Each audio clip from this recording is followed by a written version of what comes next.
Here's a comprehensive look at Ibrahim Traoré, the Burkina Faso military officer and current transitional president. Here's a detailed look at the early life and education of Ibrahim Traoré, Burkina Faso's interim president, Southwest Origin's birthplace. Ibrahim Traoré was born on March 14, 1988, in the village of Kera, located in Bondokui Department, Mohun Province, in western Burkina Faso, ethnicity. He belongs to the Mossi ethnic group, the largest ethnic community in the country, traditionally centered in the Central Plateau, but also present in the West. Family background: his father was reportedly a nurse, giving the family modest social standing and access to formal education. His mother was a homemaker. Traoré grew up in a rural, religiously observant Muslim household. Cultural environment: the Bondokui region is known for its agricultural communities, traditional Mossi and Bois cultural influences, and communal values. Living in this part of the country likely exposed Traoré to underdevelopment, lack of state presence, and the socio-economic divides that would later inform his political positions. Reputation as a youth: locals and former classmates recall him as a disciplined and quiet child, not known for troublemaking, but for his seriousness and intelligence. Some sources say he displayed early leadership qualities, showing a tendency to speak up when he saw unfairness, even in childhood. Here's a detailed overview of Ibrahim Traoré's military career. Here's a focused look at Ibrahim Traoré's early military service and training. Military Academy training. After completing his geology degree at the University of Ouagadougou, Traoré enlisted in the Burkina Faso Armed Forces in 2009. He was admitted to the prestigious Georges Namoano Military Academy in Po, a leading training center for officer cadets in Burkina Faso. At the academy, he reportedly excelled and graduated as vice major, second in his class, highlighting his discipline and intellect. Specialized training in Morocco following his graduation. Traoré received additional military and technical training in Morocco, a common pathway for elite Burkina Faso officers. There, he specialized in anti-aircraft defense, indicating he was being groomed for a role involving advanced military systems and leadership. First military posting. After returning from Morocco, Traoré was assigned to an infantry regiment in Kaya, in northern Burkina Faso. Kaya is located in a region that would become a hotspot for jihadist insurgency, giving him early exposure to the evolving security crisis in the Sahel. His initial years involved field operations, artillery command, and tactical coordination, building his reputation as a capable officer. Traits from early service known by colleagues as quiet but determined, focused on discipline and field effectiveness, highly critical of inefficiency and corruption within the military structure. Here's a detailed look at Ibrahim Traoré's rise to power. Context: a country in crisis. By 2022, Burkina Faso was experiencing escalating jihadist violence. Over 40% of the country's territory had fallen out of government control. Mass displacement: more than 2 million people were internally displaced. Military frustration: soldiers were facing low morale, poor equipment, delayed salaries, and constant attacks from militants. This created a climate of deep anger among the rank-and-file troops, who felt abandoned by both military leadership and the civilian government.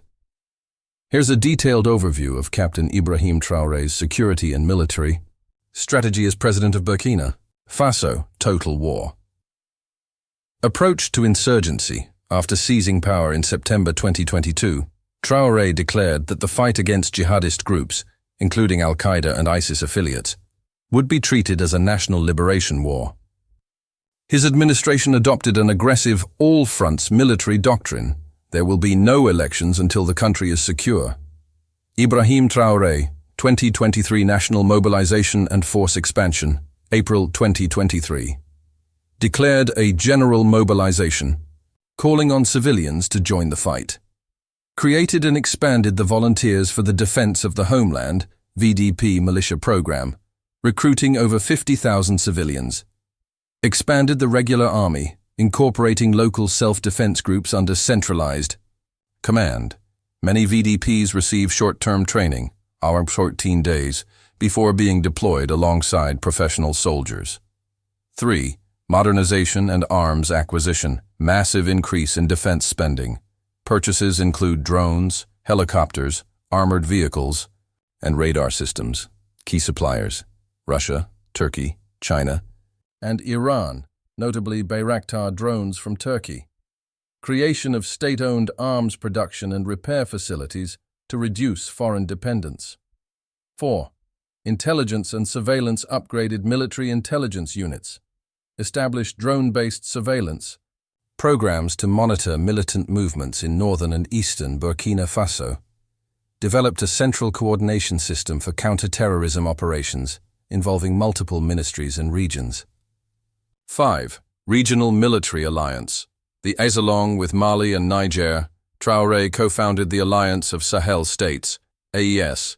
In 2023, AES includes joint military operations plans for a shared counter-terrorism force, 5,000 troops, talks to build a joint military academy and shared arms procurement systems.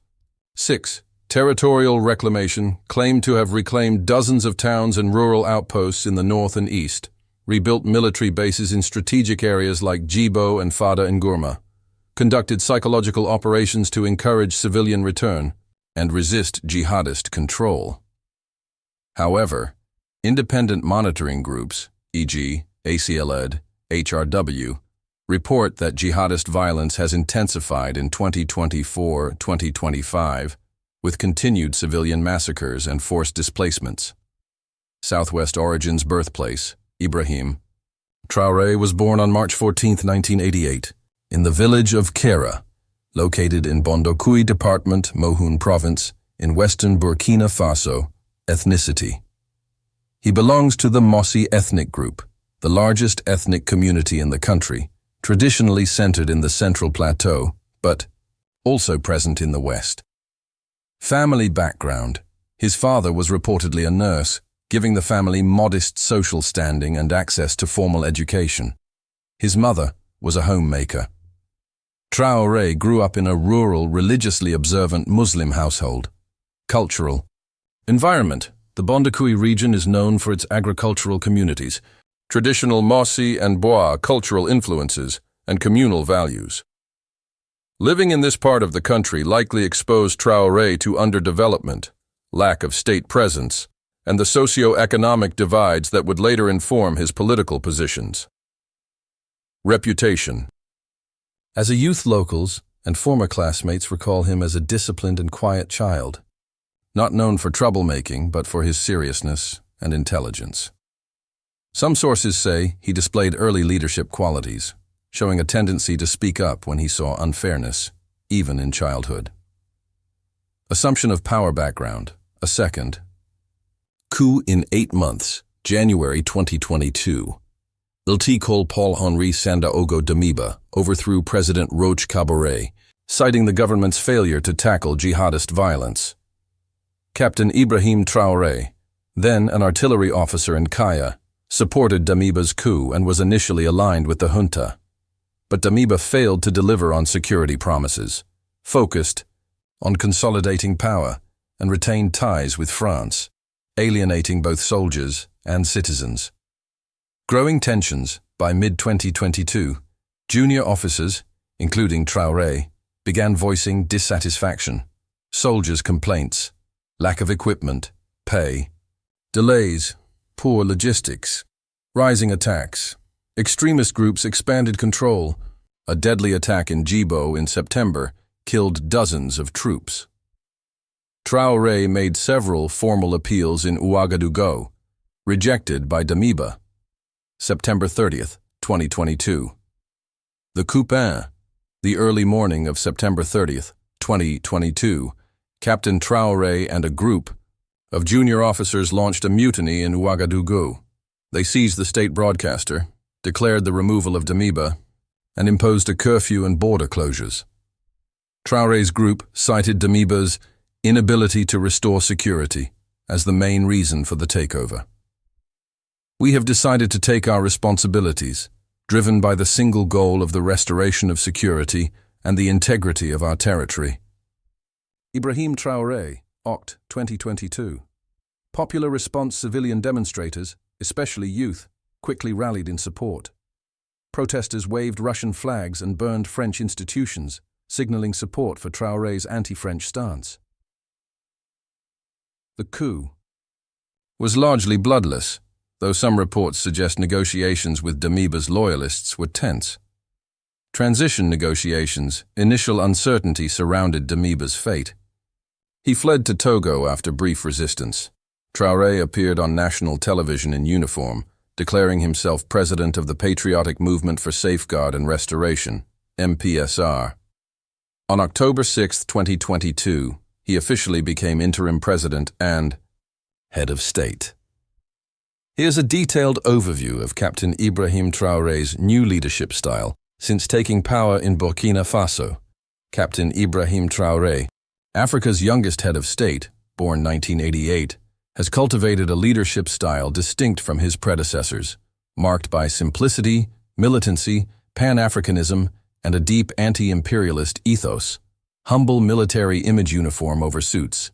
Traoré almost always appears in military fatigues, avoiding formal wear even in high-level meetings, refuses presidential privileges, publicly rejected luxury vehicles, lives modestly compared to former leaders, declined salary increases.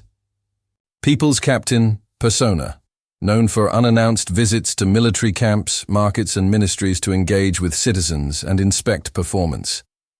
He is one of us. He dresses like us. He talks like us. A common refrain among supporters.